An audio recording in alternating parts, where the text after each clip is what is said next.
নমস্কার, আমি আয়েশা, আপনাদের host. Any digital, visual, or any written copies of this content is considered under the Act of Piracy. চলুন শুরু করা যাক আজকের গল্প। বাঙালি গল্পকথন চ্যানেলে আপনাদের স্বাগতম।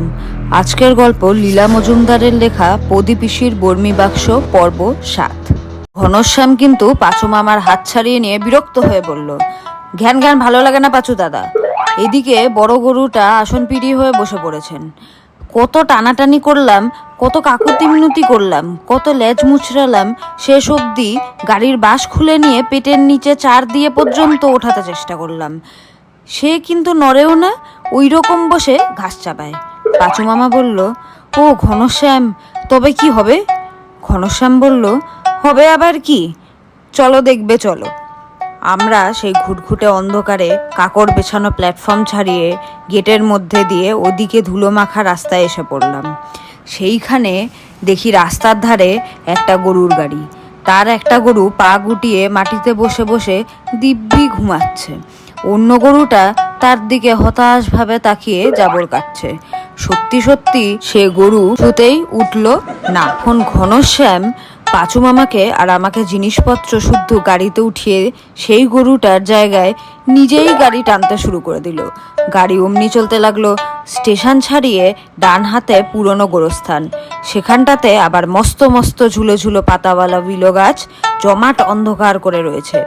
সেখানে পৌঁছাতেই পাঁচু মামা ফিস ফিস করে আমাকে ইংরেজিতে বলল, এইখানে সব সিপাই বিদ্রোহের সময়কার কবর আছে।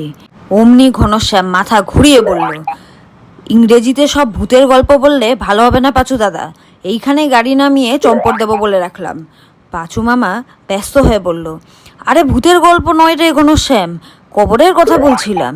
ঘনশ্যাম আরও বিরক্ত হয়ে বলল, ভূতের কথা নয় মানে? কবর আর ভূত কি আলাদা?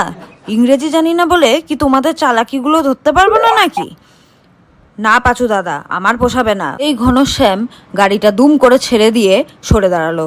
অমন সময় খটখট খটাখট শব্দ করে একটা ছ্যাঁকড়া গাড়ি এসে উপস্থিত। আমার পাশ থেকেই যাবার সময় জানলা দিয়ে দেখতে পেলাম আদা ফ্যাকাশে মুখ করে চিমড়ে ভদ্রলোক জলজলে চোখে আমাদের দিকে তাকিয়ে আছেন। পাঁচু মামা তক্ষুনি হাত পা ছুঁড়ে মূর্ছা গেল।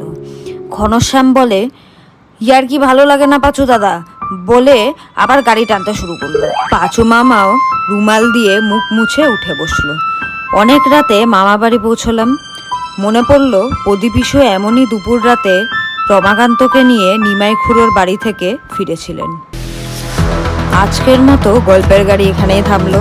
Please do not forget to like, share and subscribe Bangali Golpokothon channel for part 8 of the story. Thanks for tuning in.